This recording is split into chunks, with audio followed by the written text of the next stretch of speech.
to me every time, Jay. This is why we can't have nice things. It's Emilio's fault. Yeah, it's always Emilio's fault. All right, let's talk a little Jordan Love. Let's hit some of the highlights from earlier today. And this came in from the Fan 107.5, actually tweeted this clip originally. And you see our boy Jay Love just, putting it right on a dime, bang, on the run. That's how you do it, Caleb. That's how you hit the left side of the TV, right? Man, it's just he's looking good. The legs look good. He does. Somebody's going to clip that. The legs look good. It just he just seems like he's completely healthy, right, Emilio? And again, throwing across your body, running to your left, not an easy thing to do. And he just makes it look effortless, man. He really does. I think he's in a good place. Downhill, put it on a line. I mean, that's all you can ask for. Put it in the bucket, put it in the net. I love it. What was that? I was going to say put it in the bucket, but okay. No, but yeah, he does. He really does look great. I mean, I'm happy that his legs are back in good shape and back to use, man. Yeah, definitely. Tim, how did he look out there today, man? Anything stick out to you about Jordan Love today? I told you, man, he wears number 10 because he only throws dimes. J Money is he's ready. You can tell he's excited to be healthy and going into a season without anything holding him back really. And I can't wait to see them just turn him loose on a couple of these series here later on in the preseason. I'm not sure how often we'll see him early, but I'm looking forward to seeing J Money run this offense. Malik Willis was hitting on some of these throws too. Another one of our passers that's great, rolling left and throwing across the body. But yeah, Jordan looks like he's in the best shape of his life. You can tell he's taken steps, physically and mentally, really, as a player and as a leader on this team. So it's just fun to see him out here humming that tater, as we say, right? Yeah, and Jacob, before I see Mark's comment here, I was actually going to mention this, man. He says, are his legs bigger? To me, it looks like he put on a little muscle this year, look a little bit thicker. And Jacob, I know you working out at the club, you know all about this. So what do you think here? Let's break it. Love put on a little bit of good weight this offseason?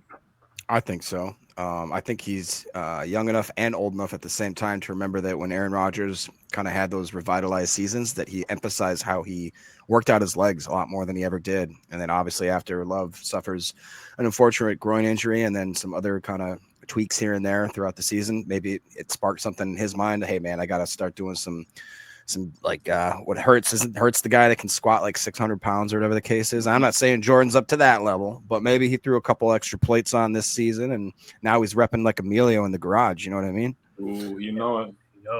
So this tweet came out from our good buddy Baz over at Basarski Productions. I would say, hey, go give him a follow, go give him a YouTube sub, but I promise you, he don't need us to say that. My man is cooking over there. If you guys are following his channel, which I'm sure you are, great content. I mean, there's nobody better than Baz. But he posted this clip here, and I think it actually came from Pat Clips. Shout out to him. You see, I am following him or her, whoever, right? But nonetheless, love to Doubs for the deep touchdown. Guys, look at this right here. Will somebody come look at this? Watch this dime picture. Look, just drop back, clean pocket, let that thing rip. And Dobbs' hands, the way Dobbs goes below the hip, Emilio, and just snags this ball, does it not look effortless, Emilio? That's one of those where it's like I was in cover 4 and somehow the third receiver beat me deep with a streak, and you got 3 dudes running after him, and you're never catching him. I love that he got under it, gave him a chance. And dude, if we start seeing some of that in the season, it's over. I mean. Yeah. Perfect pocket, build a wall around J Love, protect that man, and let him hum it. Yeah, and listen, I will say this. Romeo, obviously last year was up and down, the suspension, the 2 concussions, blah, blah, blah. He's playing for his career this year. Like it is a contract year.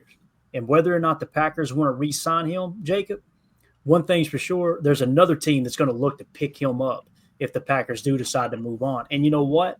That's good news for us too. If the Packers don't sign him and someone else pays him borderline wide receiver 1 money and somebody pays Rasheed Walker borderline number 1 tackle money, you're talking about a flurry of comp picks coming. We're getting some nice picks there. I agree. Then I guess that's one way of looking at it. trying to keep the glass half full, you know what I mean, kind of thing. And I think that's a smart way to go about it. Don't get your hopes up too much, and also understand that worst case scenario still means that we get some pretty good draft compensation where, you know, on any given draft, I know that we could, to have an extra third or a fourth or even a fifth, it really does add up when you start seeing the way that we've dive deep into these drafts. And, you know, I do think too, that just to note that I do obviously believe that a lot of different teams would be knocking on Dobbs's door if it comes to that point. I think what's more impressive too is the way that I think he's matured as a person. You know, we have the clips, we have the memes, of all of the funny stuff that he's done. I just caught the ball. Perfect, right on time. And he's I think understood that his demeanor, while sometimes it's unique and a little cool, edgy, whatever you want to say, he does have to kind of show that he's okay and that he enjoys football, he enjoys his teammates, he enjoys the city.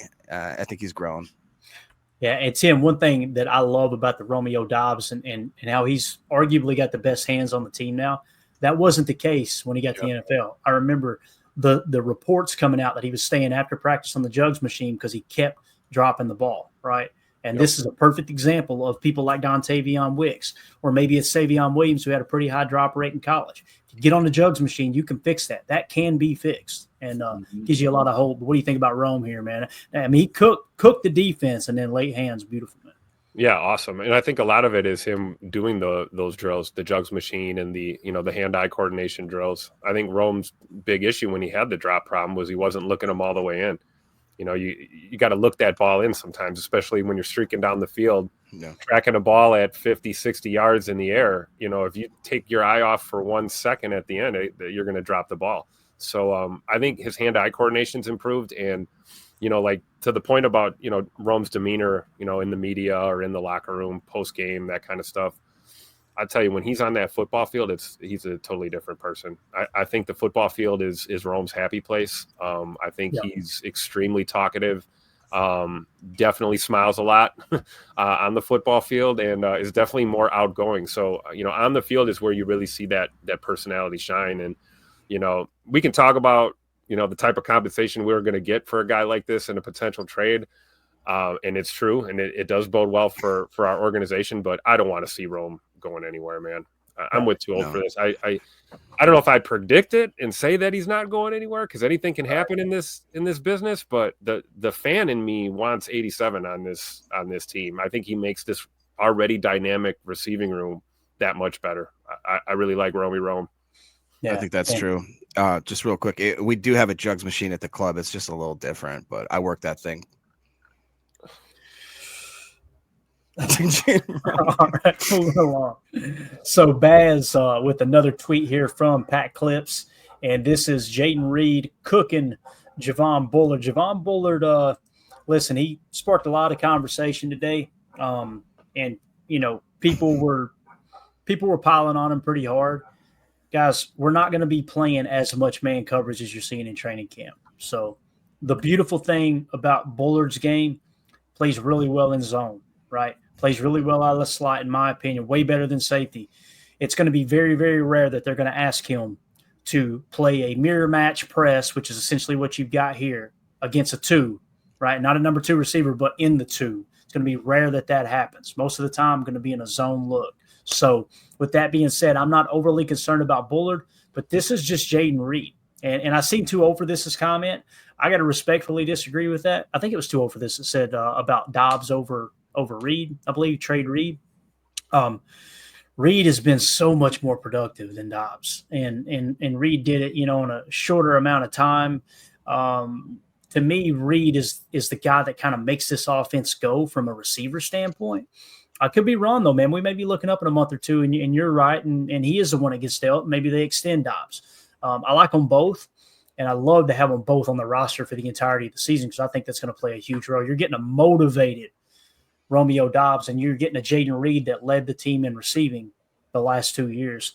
I don't know, man. And obviously he can do a lot of other things as well, but this is just another perfect example of what's the footwork on Jaden Reed here, Jacob. I mean, just very, very subtle. If I can loop it, maybe. Let's see if we can loop it.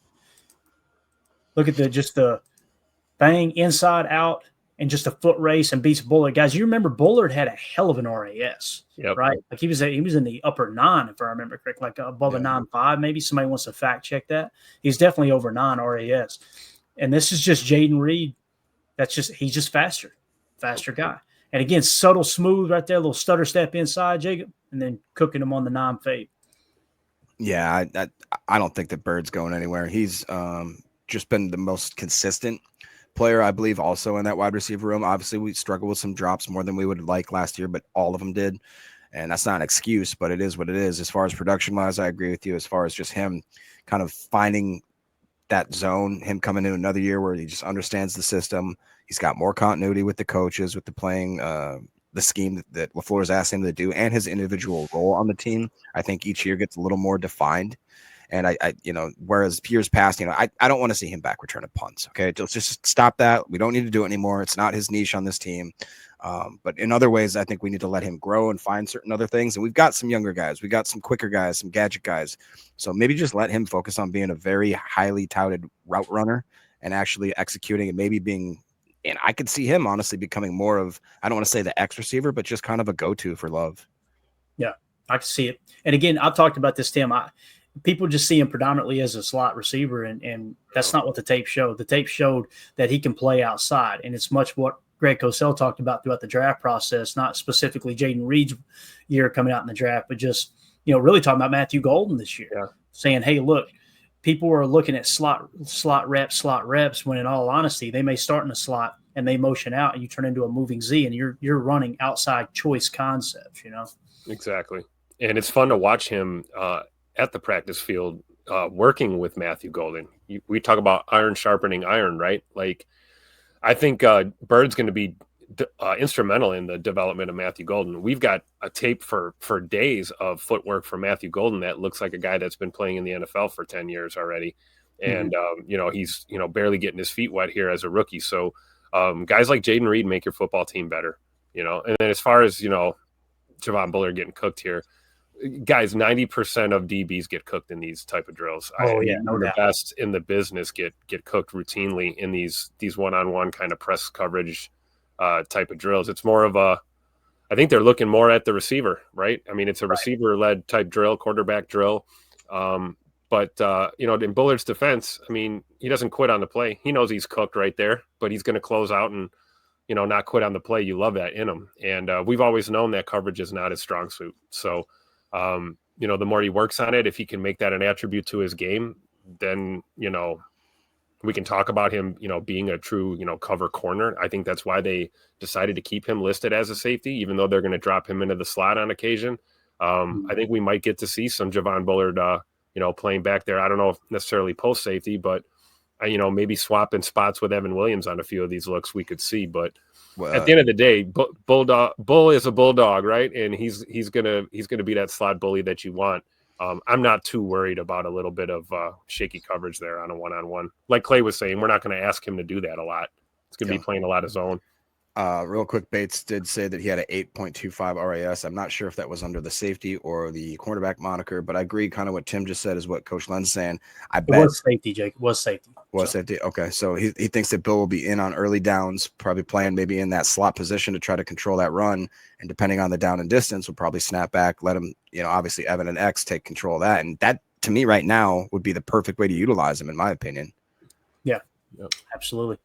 All right, so another guy getting a little practice time. Shout out to Ryan Wood over on X for this video. Jordan Love getting a rep in with Packers rookie Savion Williams. Nothing flashy here, right? But you'll notice the far side receiver, and you see Savion. I think he runs a little curl route, right? Chop it down, grab and go.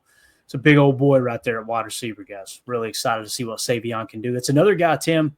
Going to see him in preseason, man. Hopefully, right? Let me ask you that.